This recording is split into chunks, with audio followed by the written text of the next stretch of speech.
exporting a lot, and that's mainly because of what the Ministry of Water and Energy put as statutory restrictions when it comes to the export and the trade of charcoal across borders.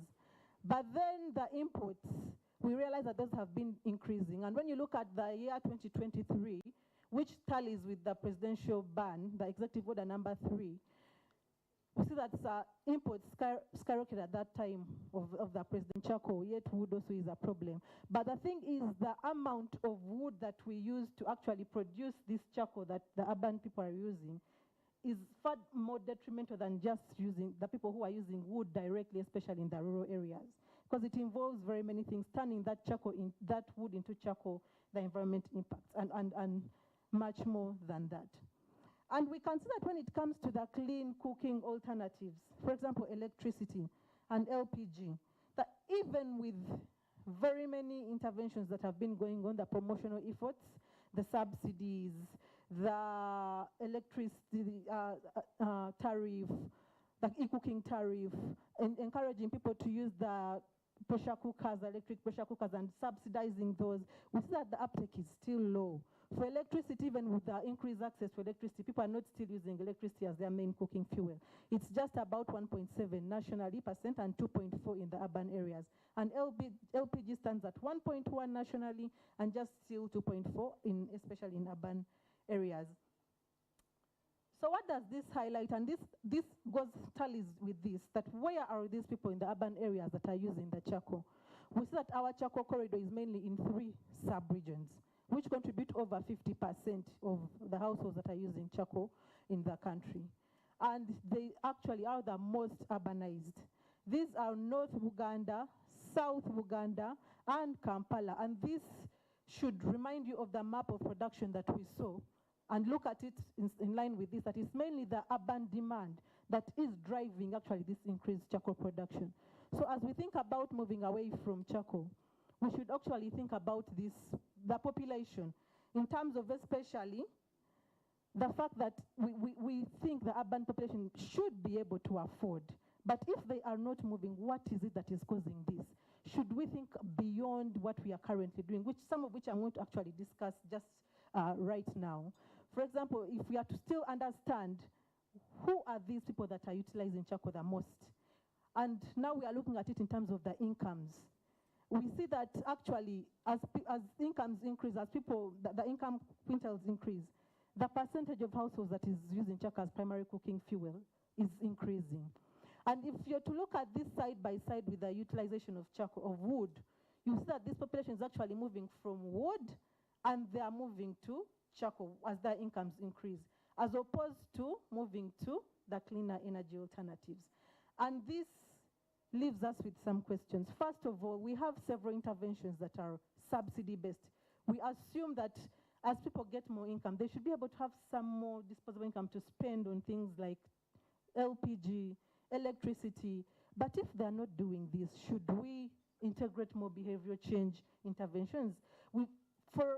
Somehow we've not really thought deeply about behavioral change, yet it is really critical to move people from utilizing charcoal to adopting the LPG, because people want to cook their matoke and it smells like charcoal. You want to drink that water and you're smelling some charcoal in your drinking water. So that cultural resistance is something that we should be tackling, maybe with behavioral change. Maybe they have the income, but the behavioral side of things is not working out. But then the behavioral change may not be the only thing. Are the alternatives too expensive for even the wealthier households to afford? The LPG, yes, now it's subsidized. The pressure cookers, I can get one at 150,000. But then what happens when it goes back to the actual price that it's supposed to be at? What happens when I want to refill that LPG gas and then I now have to pay the full price for it? Do I now put it aside and say, let me go back to my charcoal? So we should be looking at also the pricing of the alternatives. Even the subsidies, are they really sustainable as we think about it as it is right now? So then we also try to understand, yes, the poor are using charcoal, but the rich are actually using charcoal more than the poor. But then when it comes to the household share of total expenditure, we see that the poor are actually bearing a larger burden. They spend over 16% of their up to over 16% of their total household expenditure is on charcoal. And what mainly drives this is the fact that they cannot buy the big sacks like the richer people usually do. So they go and buy in smaller quantities. As that multiplies, it's actually more expensive for them than what they should be paying, and than what we, okay, I added myself in there a little bit richer, than what the richer people can be could afford. So this also begs to look at how we are intervening.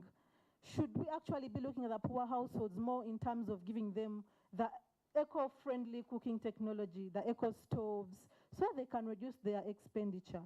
But then again, when it comes to the subsidies that we are having, could we achieve more effects, better effects out of that if we targeted these are the poor households especially, so that they can move, if we are to get them to using cleaner energy alternatives, if we get them to using eco stoves efficiently, and then we want to move them to the cleaner alternatives, should we target the subsidies, the saturated interventions to the poorer households than the richer households?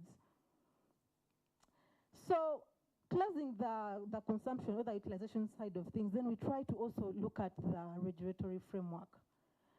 Is Uganda's charcoal dependence a governance and coordination issue? It's something that we are going to be looking at. It's something that we have a whole theme around, and we hope that we discuss it critically and get some input from the team, because this also is really critical when it comes to our efforts to move towards cleaner and sustainable charcoal production and utilization. But first, I'll start by highlighting the charcoal value chain. How does it flow? It has 5 key stages. And we start from the production side, which has, of course, the forest management. You grow the trees, and then you cut them, and then you turn those into charcoal. And then these are bagged and sent to the transporters. But at this first stage of the value chain, we have, especially in terms of tree cutting and the actual burning of charcoal, it is mainly male-dominated, and these are youths that are mainly doing this kind of work. But when it comes to the bagging of this charcoal after it is after the wood is turned into charcoal, this is mainly female-dominated. After the production phase, this charcoal is then, especially sometimes there are brokers who link the producers to the transporters. So we have now the transport and the brokers stage. And this includes the drivers, it could be truck drivers. Sometimes this charcoal is transported by motorcycles, and it's mainly male-dominated at this stage of the value chain, the brokers and the transporters. And then, of course, the transporters take this charcoal, especially to the urban areas, and give it to the wholesalers and the distributors. And wholesalers and distributors, these are mainly in markets and also urban depots, and it's also still male-dominated. And then we come to the retail trade. And I must mention that there is a thin line sometimes between wholesale and retail. One person is most times doing the work alongside. They are selling wholesale, but they're also selling in, these are measured for you 2,000 shillings, are measured for you 5,000, the retail side of things. And at the retail side of things, we have our street vendors who have since been chased off the streets. We have the small shops. Sometimes when you're going home in your neighborhood, you see that small shop, and there's a lady who actually is selling charcoal at that point. And yes, to mention, this stage is mainly dominated by women.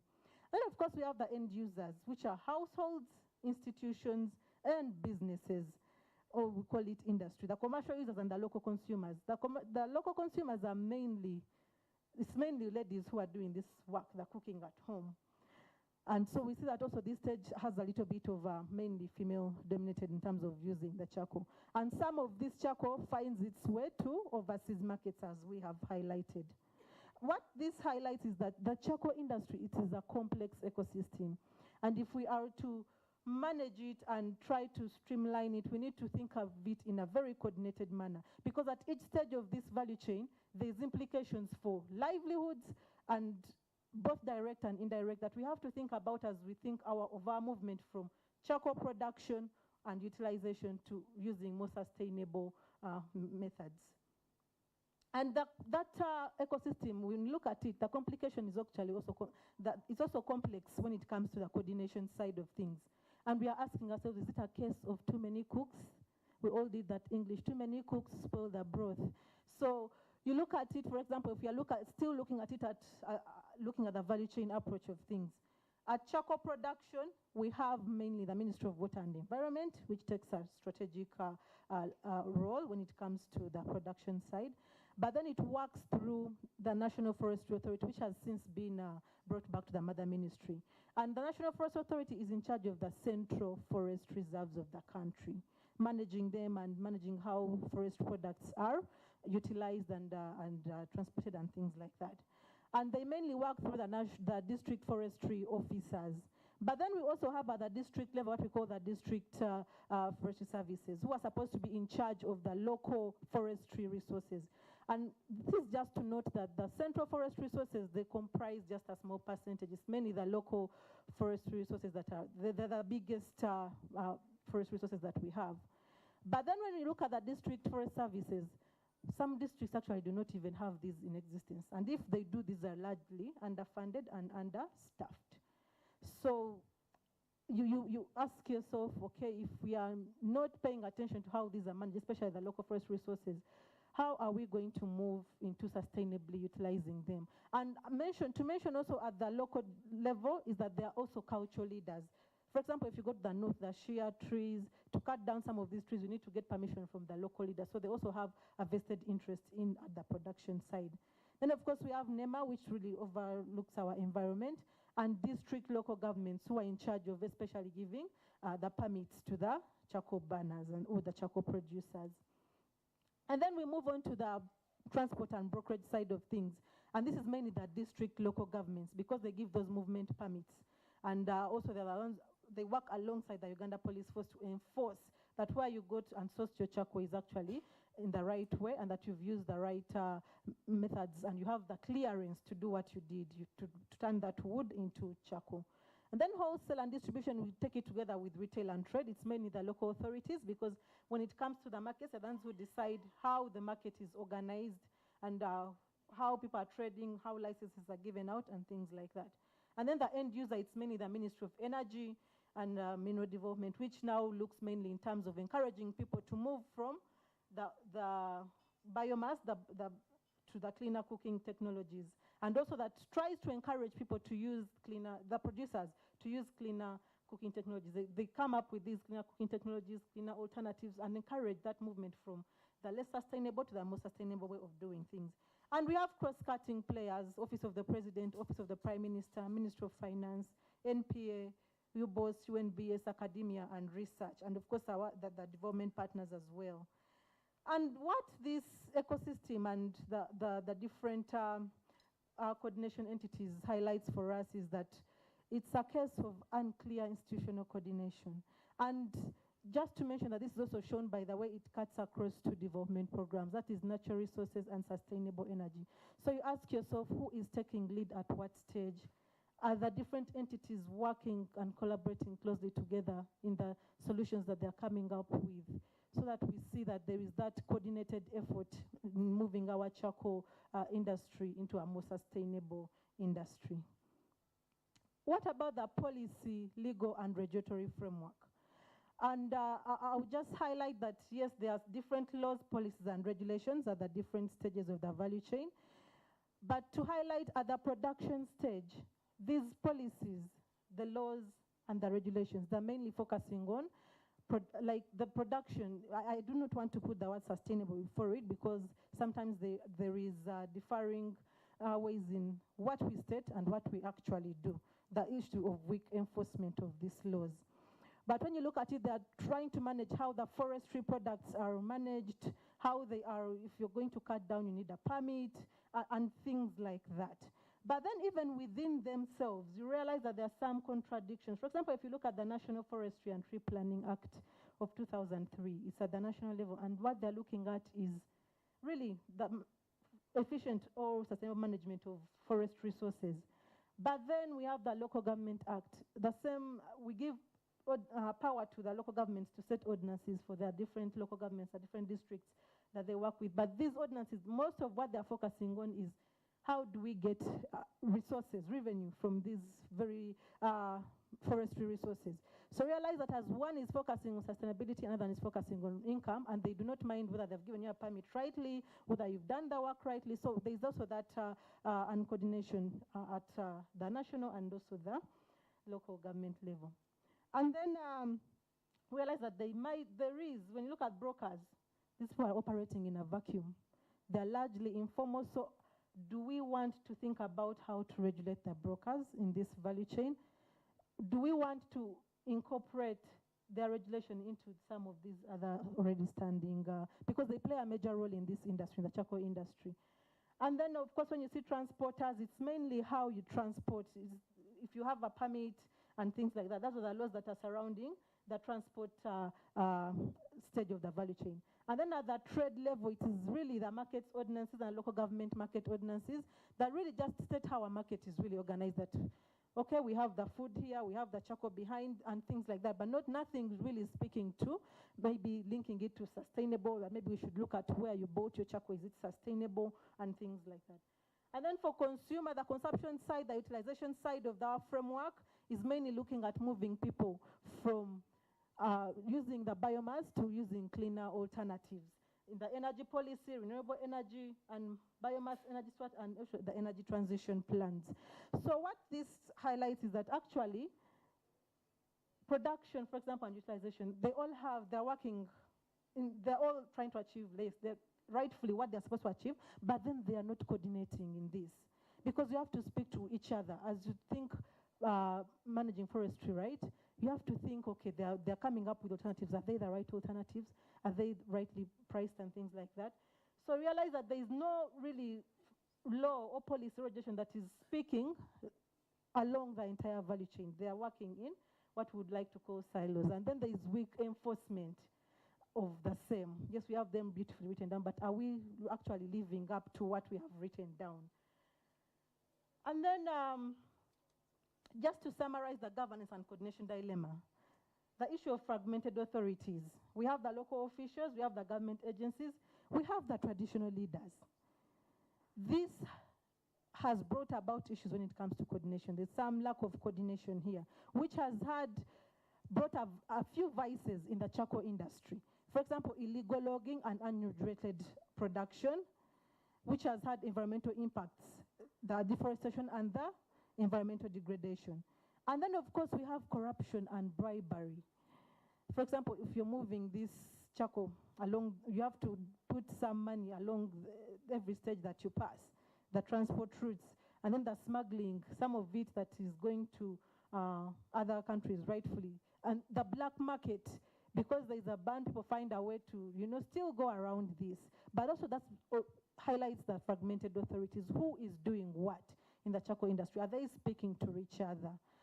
And then this brings about, of course, issues even for the people, the livelihoods people are supposed to gain from this, they're exploited in terms of low prices. But even the final consumer is also exploited in terms of high prices, some of which we actually highlight here from the people that we spoke to. Realize that, yes, the producer, and this is on average, the average price per bag, and also the average buying price per bag, and the average selling price per bag. For the producer, the average buying price is actually what they put in to produce one bag of charcoal, which is around 18,000, and then they sell it at around 41,000. That is on average, looking at around 10 districts. But some were as low as, I sell it at 25,000, I sell it at 45,000. There are those who are good enough, Churuhura, they sell it actually far higher than that. But what comes out mainly from this is that transporters get the most profit out of the charcoal trade. They get the most out of this, and the consumer actually also is exploited in terms of high prices, some going as far as 140,000 Uganda shillings. So this also highlights that they have vested interest in maybe letting things go on the way they are. So as we think about this, we should also be able to highlight and map who are the losers and who are the winners when we try to move our charcoal industry into more sustainable. And how do we balance these two so that we can be able to agree and move into a more sustainable way of doing things. So this leaves us with some questions, and some of those we shall also discuss in our breakout sessions. How do we sustainably produce charcoal without making people worse off? The livelihoods, the just transition. But then what, still related to that, what happens to the livelihoods of producers, especially in the poverty-stricken areas? Have you thought about alternatives for them? so that we do not have an issue of pushing away people and then they go into even more illegality. We get the black market that we don't want, because that is even harder to manage. How will a sustainable solution in charcoal production and cooking alternatives look like? And how can a sustainable governance and enforcement framework for charcoal production be attained? We hope that the few guiding questions that we have set out we can be able to discuss this deeply and be able to answer some of these things, so that we can move our industry from where it is now to where we want it to be, to achieve the commitments that we have laid down. Thank you so much.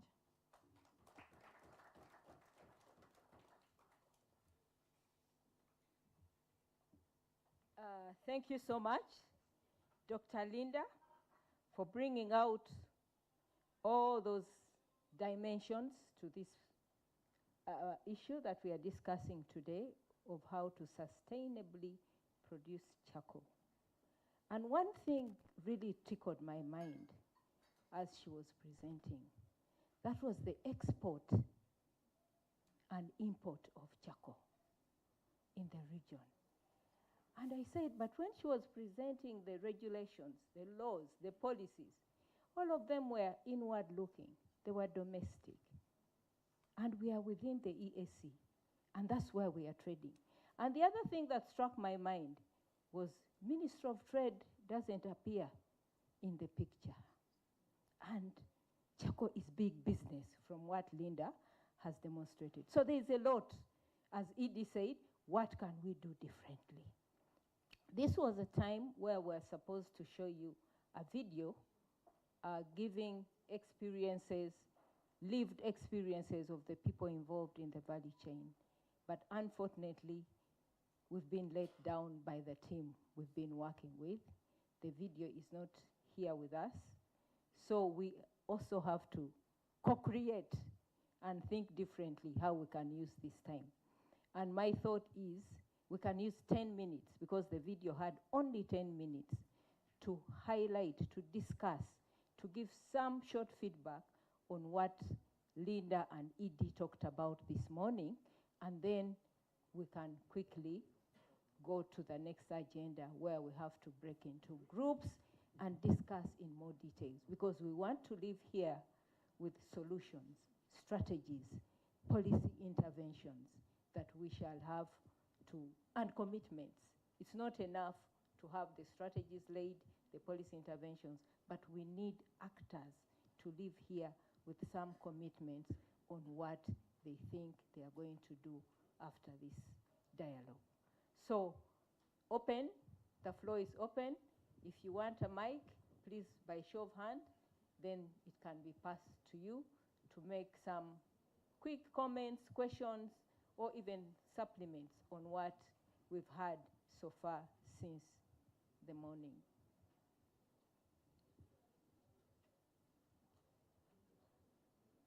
None? No reactions? No questions? No comments? Did we enjoy so much that we have nothing to ask, or what happens? Yeah? Okay. If there is no question, comment, or supplement, I'll invite Fiona, Dr. Fiona Namlira, to come and guide us on how we are going to do the discussions, how we are going to break away, and she will share the topics, the questions, and how we are going to do that. But also to maybe indicate that as we go into the groups, when we return, we had requested key personnel from different agencies to give some remarks. We thought it would be too much for them to talk at the opening. So we thought their remarks would be given as the teams come back to present, and after they presented, they will make remarks and then also make some commitments on how they want to move forward with this agenda. Welcome, Fiona.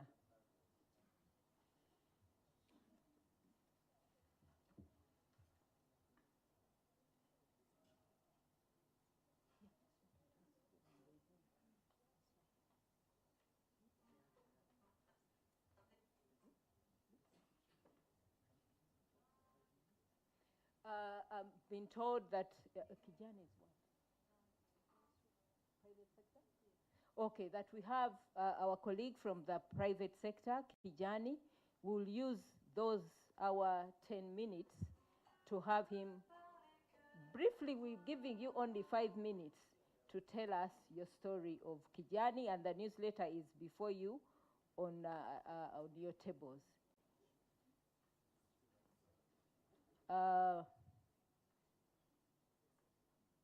Kijani is setting up. No one has a question, comment.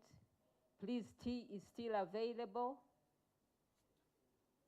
You could come, Dr. Linda. First give us the groups, how they will be formed as Kijani sets up, and then when he's ready, he will use the remaining 5 minutes. Thank you.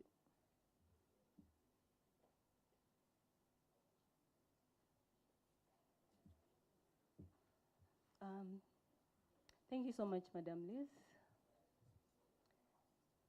Allow me to stand on the protocol that has been already observed. Good morning, ladies and gentlemen. Good morning. You're not energetic. Good morning, ladies and gentlemen. Okay. For those that have not had breakfast, please feel free to just move out there and get some breakfast as we go on. Fiona Namlier is my name. I am a research fellow at the Economic Policy Research Center, and I am here to initiate you into the breakaway sessions.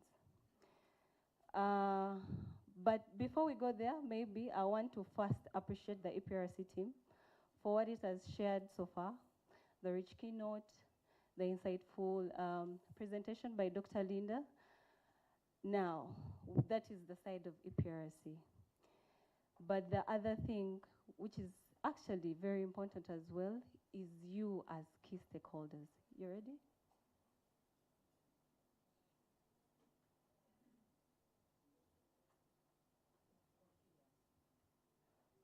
Okay. A moment.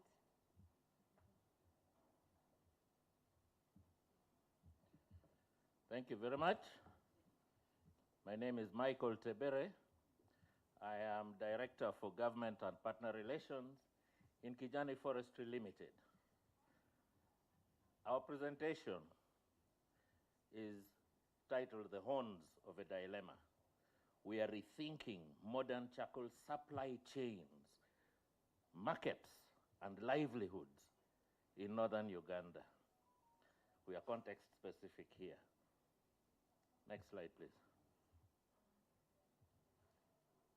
We have identified 7 horns of this dilemma. The first, of course, is the large number, the huge percentage of Ugandans who use firewood and charcoal, sourced specifically from natural forests and woodlands for both cooking and industry. That's the first dilemma. Second, the need for wood fuel, besides expansion of farmland and sourcing of timber, leads to disastrous loss of tree cover. And the statistics on this are staggering.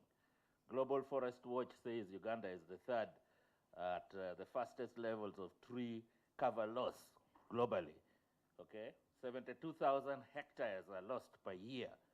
Between 2000 and 2020, that is the percentage we have lost, from 24% to 8%. The third dilemma is that reforestation and afforestation efforts require restoration of conservation forests and woodlands in each of our agroecological zones in order to ensure a sustainable supply of resilient tree seed. When you want to grow trees, it starts with seeds. Okay? When you don't have any more forests left, you don't have seed source. When you don't have seed source, it costs you.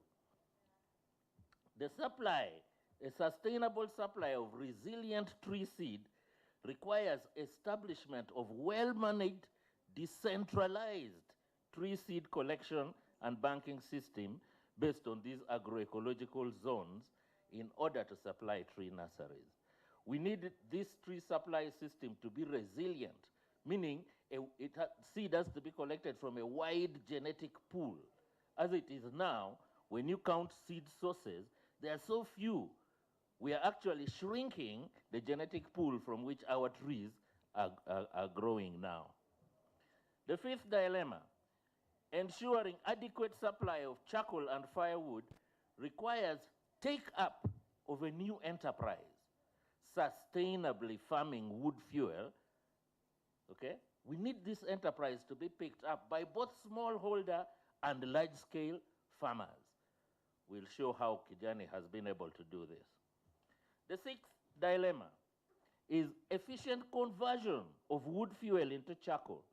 It requires retooling. We need to retrain, retool charcoal burners to adopt and use efficient kilns and retorts, to move away from traditional earth-mount kilns. We are turning poachers into gamekeepers here. Okay? The seventh and final dilemma, C, is efficient utilization of charcoal requires efficient distribution, adoption, and use of improved energy-saving stoves. The earlier presenter showed you where the profit margin lies in the value chain, the transportation. So the efficiency in distribution here becomes very important. Next slide. This is what the traditional charcoal value chain looks like in very simplified terms, that landowners sell off tree cover on their land. Some do it to clear land for farming.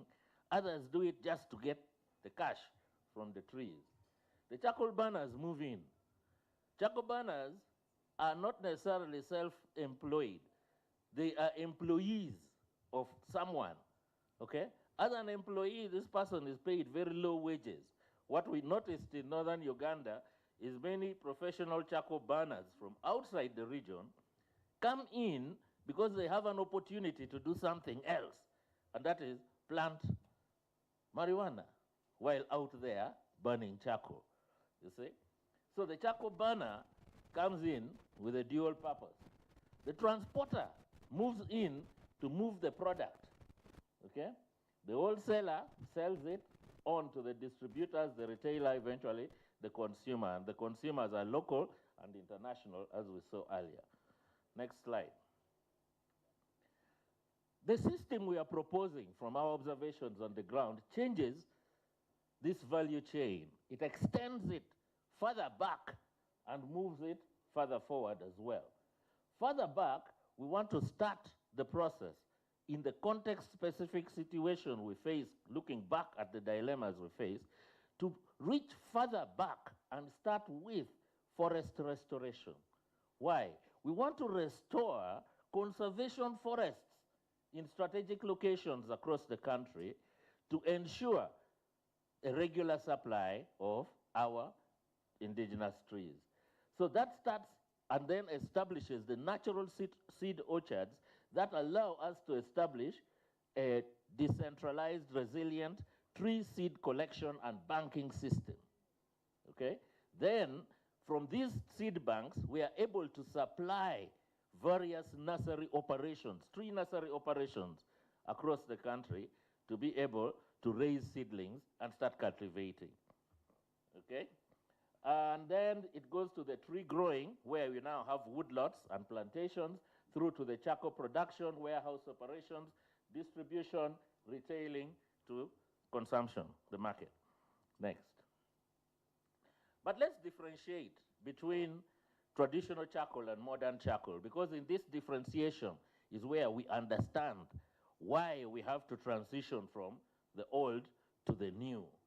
In the traditional charcoal systems, we are harvesting naturally regenerating trees from forests and woodlands, but the rate at which we are taking out is faster than the rate nature brings back, okay? So what are we doing for the modern system?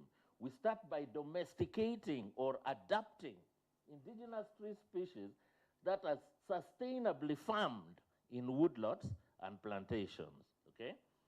In the traditional system, we clear cut. We take mixed species, because when you buy trees in an area, to maximize your profit, you take out everything, including the roots, by the way. And the leaves and twigs residue is wasted.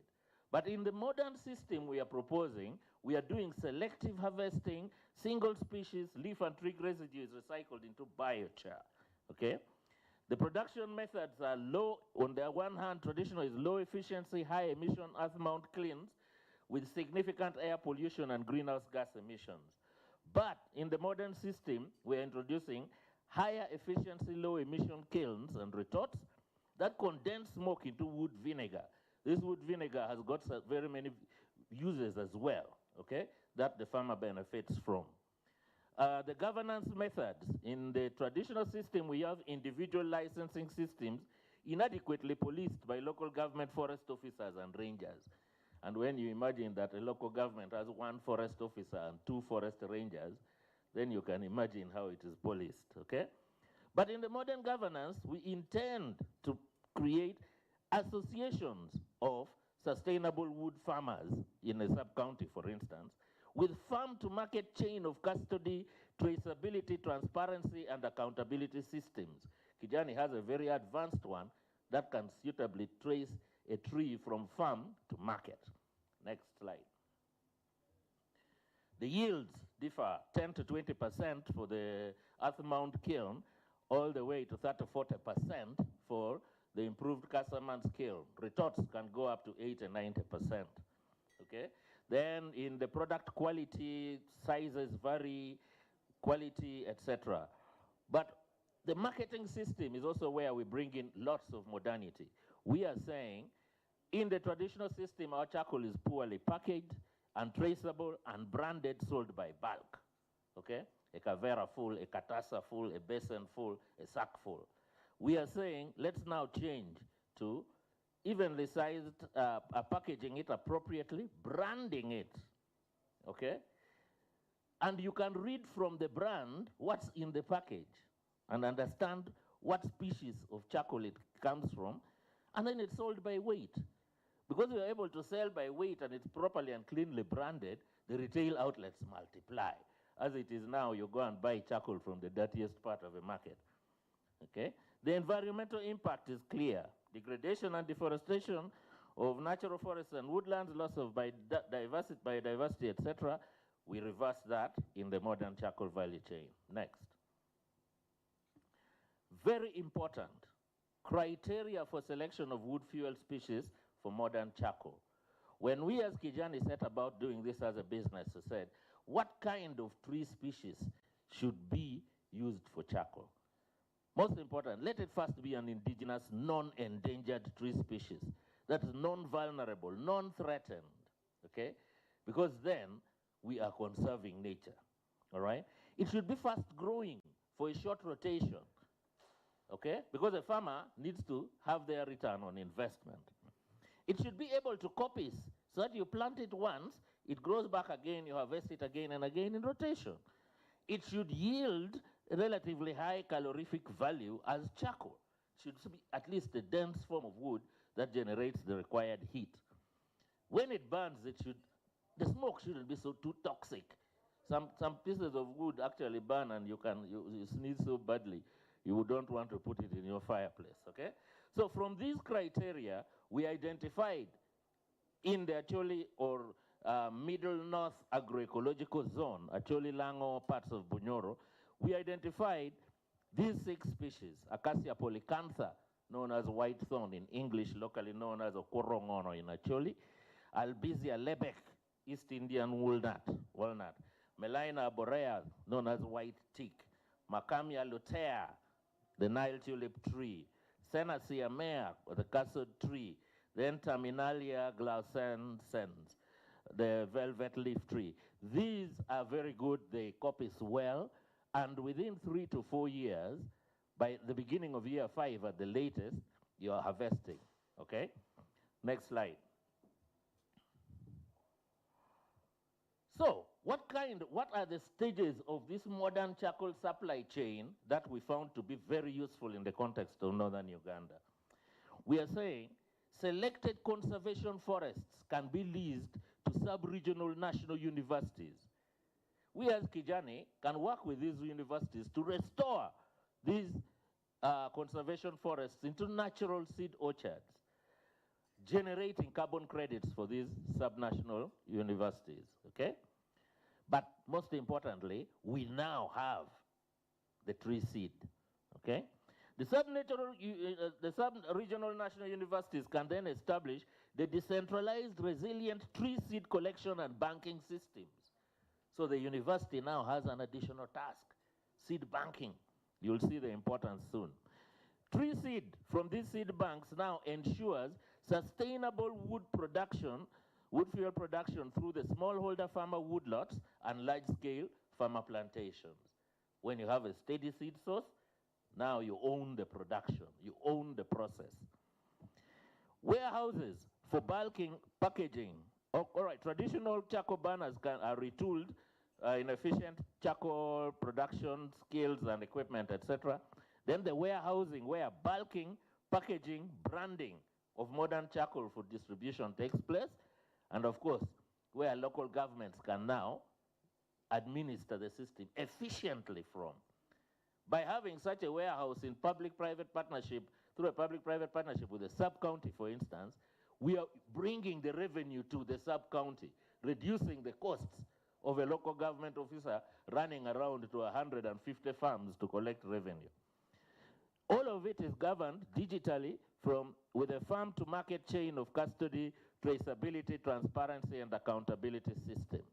Okay, next. The markets. We have these 5 different marketplaces, so to speak.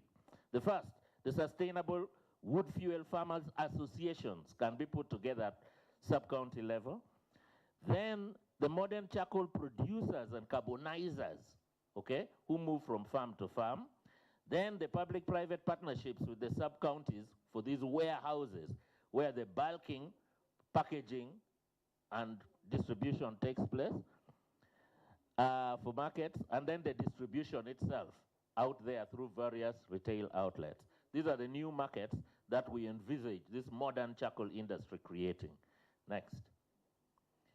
Income streams.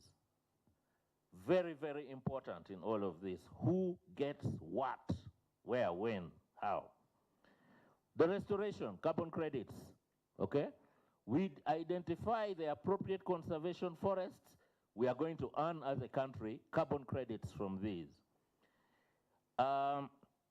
Income from community and forest-based seed collection, okay, and banking. In West Nile, when we were driving around the terrain, you would observe a very old tree that has survived the tobacco industry. The tobacco industry changed the treescape in West Nile, bringing in lots of plantations of eucalyptus, okay? But you would find an occasional indigenous tree that has survived in somebody's garden or compound. A network of those form community-based tree seed collectors, and we are able to start the restoration in that manner. So together with those in the conservation forest reserves, we therefore have community-based and forest-based tree seed collection systems. Farmer earnings from tree seedling sales from nursery hubs, okay? Kijani does decentralized tree nursery hubs. We take the tree nursery to the farmer. Instead of the farmer having to go to a commercial nursery, we co-create tree seed nurseries with farmer groups. We have over 3,500 of them now in 31 districts, okay? Then from the wood fuel, or the woodlots and plantations, farmers earn from charcoal offtake. Once we have harvested, properly processed and converted into charcoal, we guarantee the market to the farmer by off-taking at farm gate price at the time of harvest the charcoal, okay? We found, when we did our calculations, that large-scale charcoal farms can actually propel the investors into the second or even third tier of income tax payments to Uganda Revenue Authority. I was personally stunned when I read figures from URA saying, though we are an agricultural economy, we have slightly over 38,000 taxpayers only from the agricultural sector, 96% of which are from the crop sector, 2% from fisheries, and only 2% from forestry. When we invest in large-scale wood fuel farming, we can raise that and increase the number of taxpayers in the URA tax register. Fees for charcoal carbonization can be levied. Income from breakage-free charcoal transportation. The way we transport our charcoal loses a lot of value. There are new and more improved ways of charcoal transportation. Then local revenue collection is done, as well as income from the retail outlets. Quickly, let's move on. I am being asked to wind up. There are 6 very clear strategic gains for Uganda, okay, that adopting this modern new charcoal industry will bring. The first, establishment of the resilient decentralized tree seed collection and banking system out of natural capital assets. Forests are a very large part of Uganda's natural capital assets. We are allowing our natural capital assets to degenerate without earning revenue from them. So that's the first strategic gain. You will understand when we see how tree seed markets around the world operate. Second, the uptake of sustainable wood fuel farming by smallholder and large-scale farmers. This is capable of a 300 to 600% increase in smallholder farmer household incomes and the number of large-scale farmers capable of paying income tax. The third, a 4-fold increase in tree cover and a concomitant reduction in the degradation of natural forests and woodlands. This will help Uganda meet our Bond Challenge commitment. Our Bond Challenge commitment is 2.5 million hectares reforested, okay? The fourth strategic gain, biomass energy security. As it is now, the East African Community Biomass Security Survey suggests Uganda is at a 69% deficiency in wood fuel, and in 40 or so years will run out of what? Trees. The fifth strategic gain, enhanced environmental governance and increase in own source local revenue for participating local governments. This is a very welcome thing that the Ministry of Local Government must support thoroughly. Finally, we will then be able to establish a modernized charcoal industry capable of enabling Uganda to join this unique band of countries in Africa that are benefiting enormously from international charcoal exports, but we'll be able to do it sustainably. Namibia, Nigeria, South Africa, and Egypt, of all countries, are exporting charcoal. We can do better. So these are our innovations. We've moved through that quickly and go to the next slide. These are the current implementation models. I won't waste time with them. Next one, please. This particular slide is very important because it shows how a smallholder farmer's income goes up year by year by planting just 1 acre of wood fuel trees, okay? By year 5, the farmer starts earning from 6 million onwards. From year 8, the farmer's income almost doubles to 15 million. But from year 11 onward, up to 18 million and above, okay? And can be maintained in that way. Next slide. This is how ready Kijani is. Every dot on that map shows you where we have collections of nurseries and farmers. As I speak, as of the end of February, Kijani had registered over 75,000 farmers in 30 districts across northern Uganda. Next slide. Who are we? This is what we are. We are a social enterprise who combat deforestation, conserve soils, and develop carbon across northern Uganda through innovative agroforestry, biochar production, forest and woodland restoration, for carbon sequestration, sustainable timber, wood fuel, and green charcoal production that enhances farmer household income, local government revenue, domestic trade, and international export. Final slide. Thank you for listening.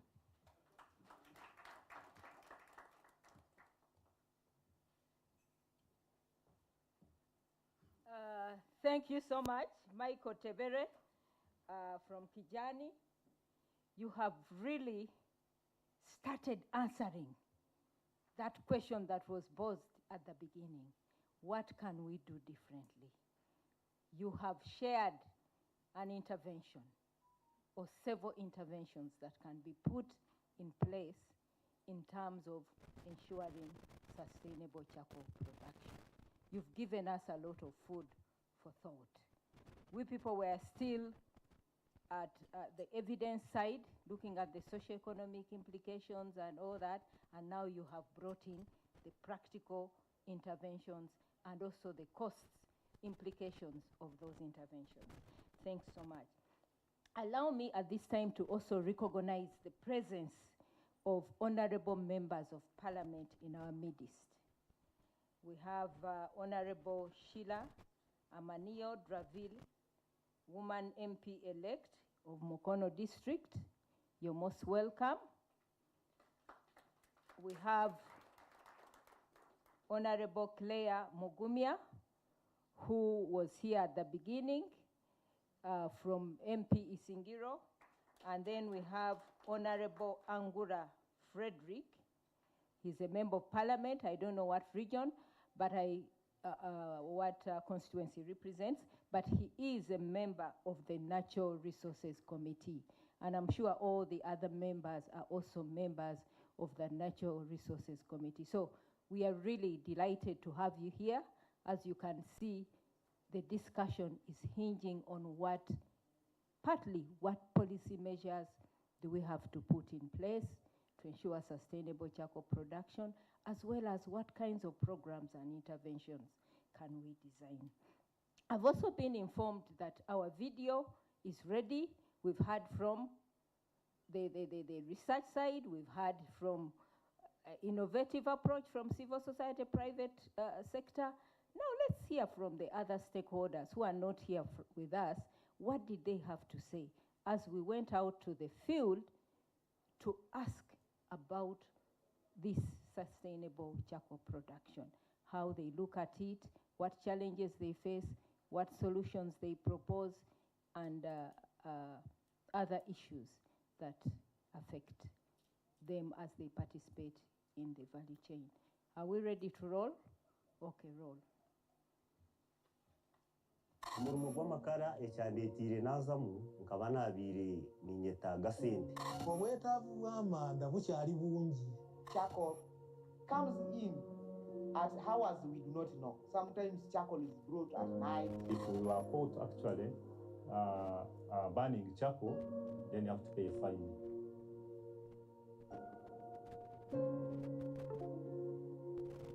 Today, Uganda faces a difficult question. How do we protect our forests and fight climate change without pushing millions deeper into poverty? Every day, millions of Ugandans light charcoal to cook food for their families. In urban areas, nearly half of all households rely on charcoal as their main cooking fuel. It supports producers, traders, transporters, and consumers. It sustains livelihoods across the country. But behind every sack of charcoal is a lost tree. Uganda loses about 72,000 hectares of forest each year, an area comparable to nearly 100,000 football pitches.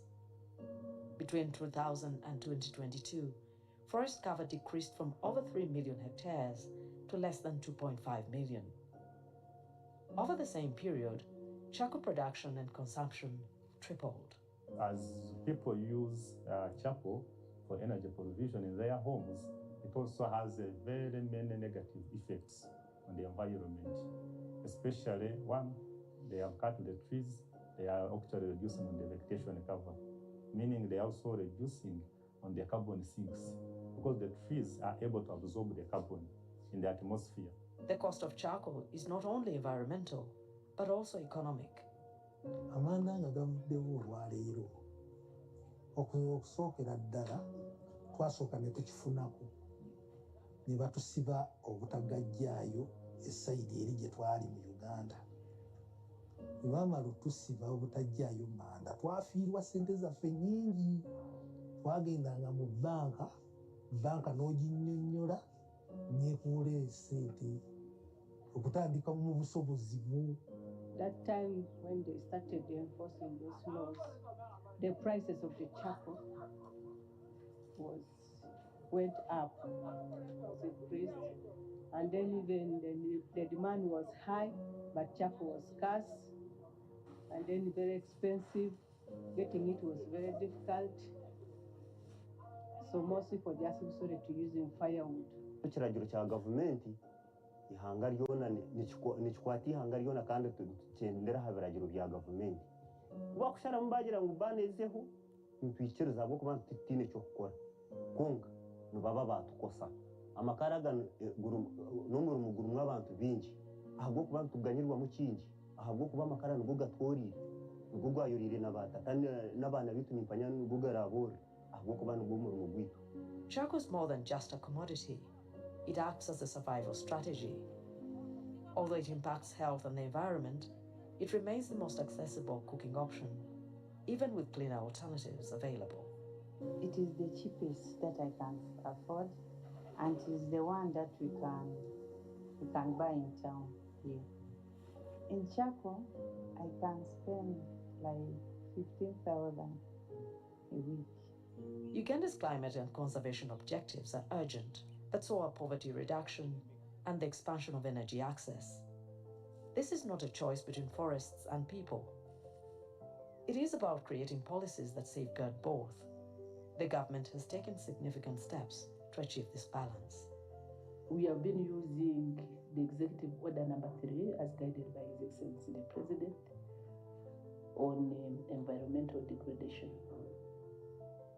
And we've been working in collaboration with the police. We would like government to implement the national energy policy.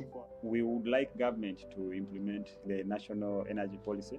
We look forward to implementation of that policy, and possibly government should enforce transition to alternative sources of energy rather than charcoal.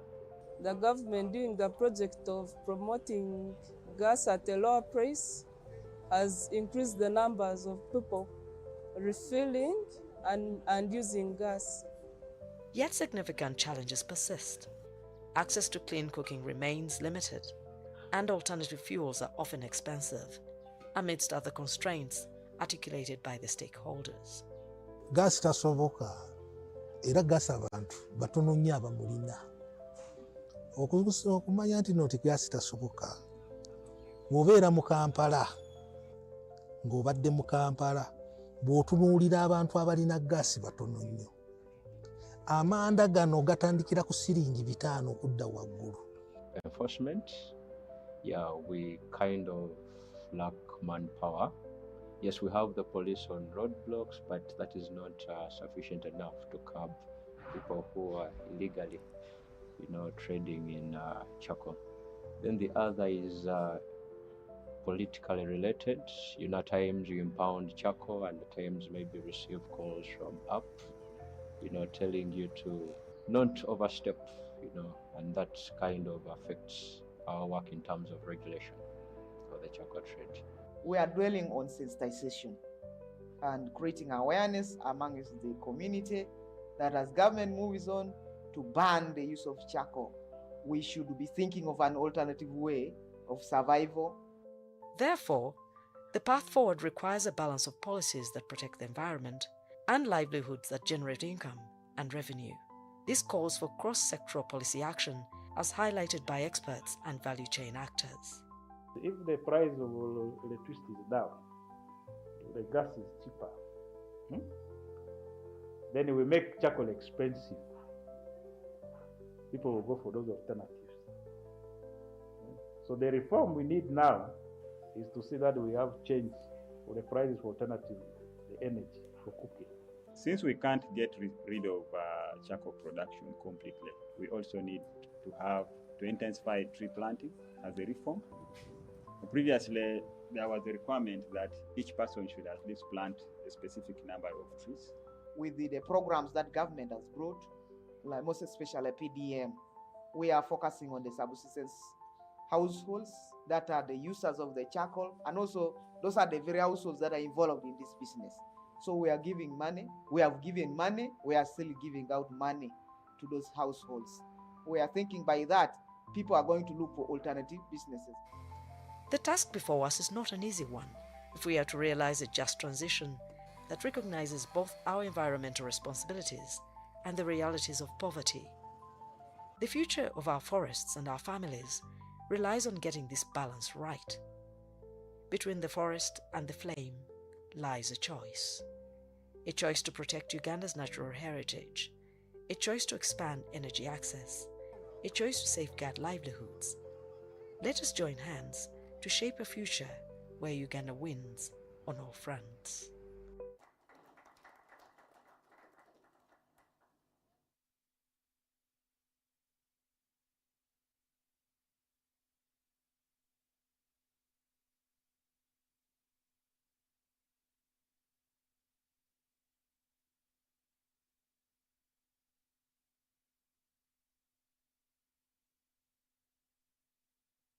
Well, actually, it's a teaser for you, okay? It is where we start from and add to it. So this is how we are going to have our breakout sessions. We have some guiding questions. Those guiding questions are under themes when you look at your concept notes.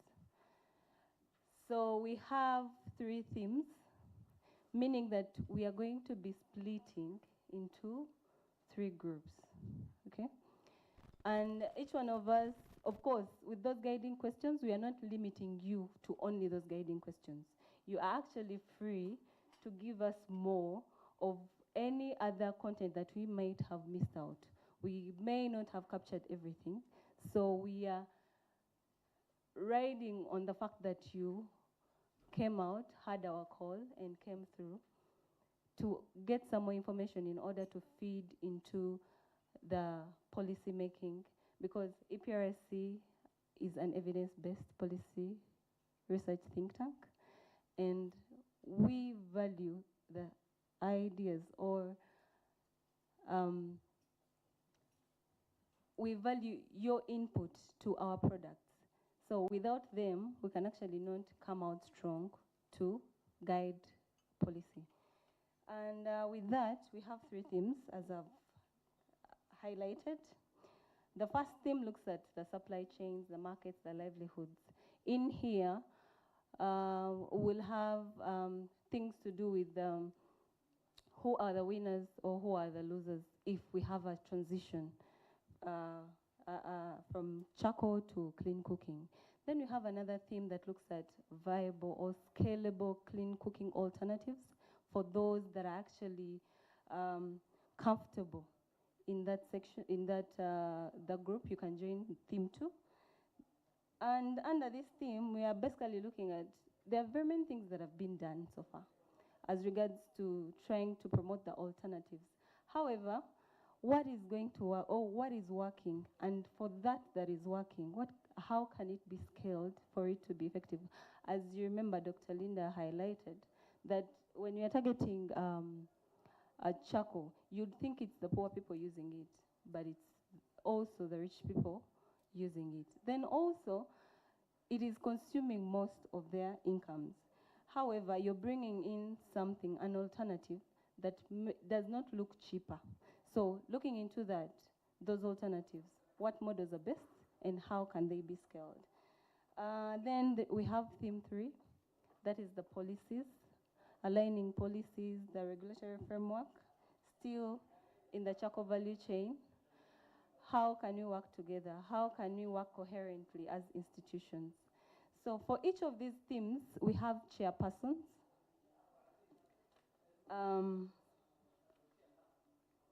The chairpersons for each of the themes will be steering the discussions. So it's not one person to talk. We want to hear from all of you. That is why we are actually putting you into those groups, so that you're comfortable to actually contribute to our call.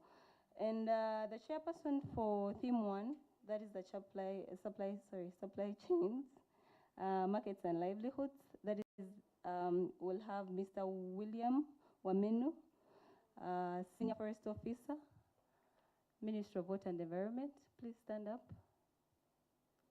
That is theme 1. And theme 1 would be on our right. You'd sit on our right. If you're comfortable contributing to theme 1 and you're well versed, you can actually give us insight into this theme in order to have a very good cabinet paper. Then theme 1 is on this side. Then we have theme 2 on viable and scalable production and clean cooking alternatives. We were supposed to have someone from Ministry of Energy, Mr.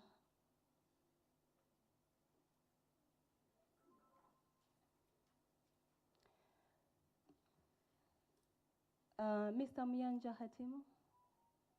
Yes, I want to ask though, did you delegate someone? Who is the person? Yourself? You're, okay. Thank you very much. So that will be chairperson for theme 2, and theme 2 will be on our left. Are we together? Yes.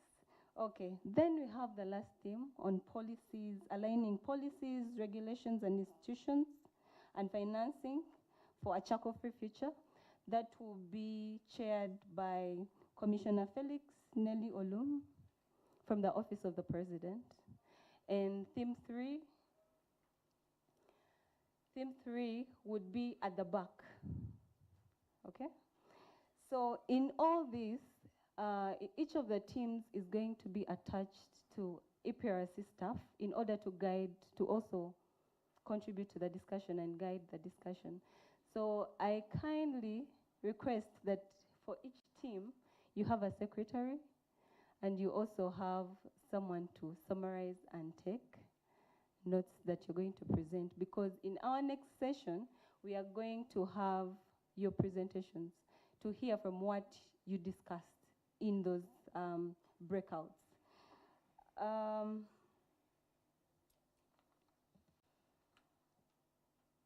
Yes, the time allocated, we are going to use around 5 minutes to settle in. So if you're very well versed with theme 1, you're on the right. If you're well versed with theme 2, you're on the left. If you're well versed with theme 3, please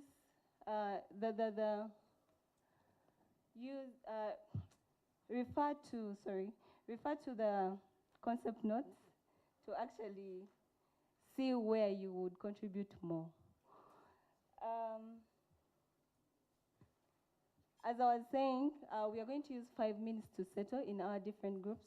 Then we will use 1 hour to discuss, exactly 1 hour to discuss. And in that, we would expect that the secretary is taking notes and you're having someone who is going to present. It can be the chairperson, or you can delegate someone from your group to actually present on behalf of the group.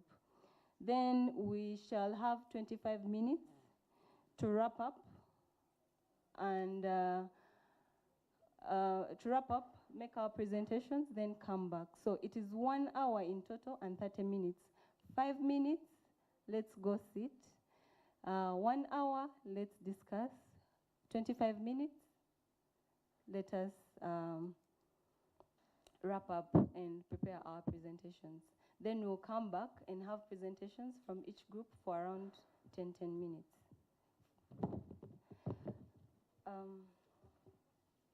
So what time is it?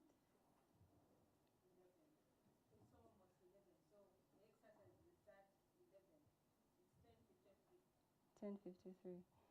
Okay, so can we shift to where we are comfortable? Sorry. Theme 1, theme 2, theme 3 at the back. Theme 1, the attached EPRC staff is Sheila Nakazi over there. Theme 2 will be myself on this side. Theme 3 will be Mr. Okilong on the other side. But these discussions, we want to hear from you. So please contribute as much as you can. As Edie had already highlighted, please engage openly and constructively. Thank you so much.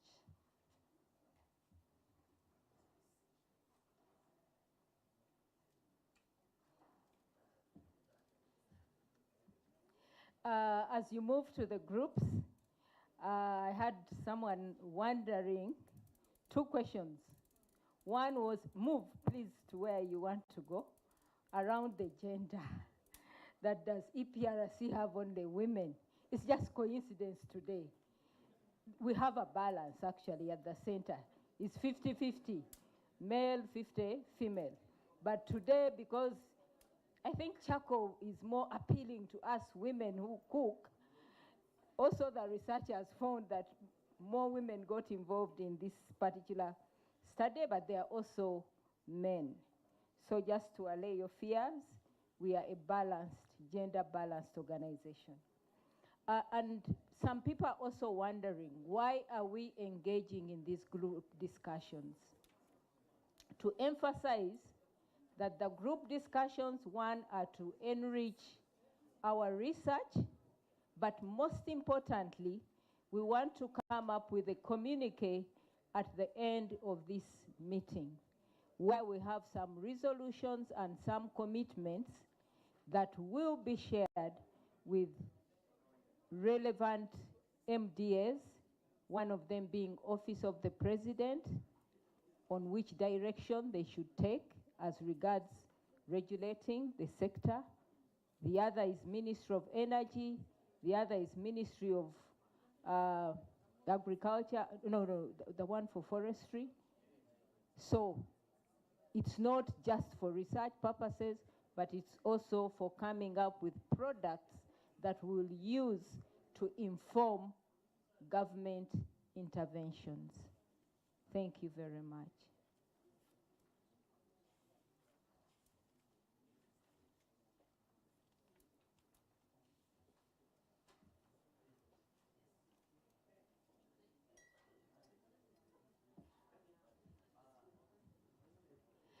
And the idea was to have these our discussions typed out. I don't know whether my colleagues from EPRC came with laptops, because that was the whole idea. So we expect each group at least to be having a laptop. Yes, we have a person with a laptop, so that the flip charts are there just in case your group doesn't have a laptop, but it would be better to have these typed out. Thank you very much.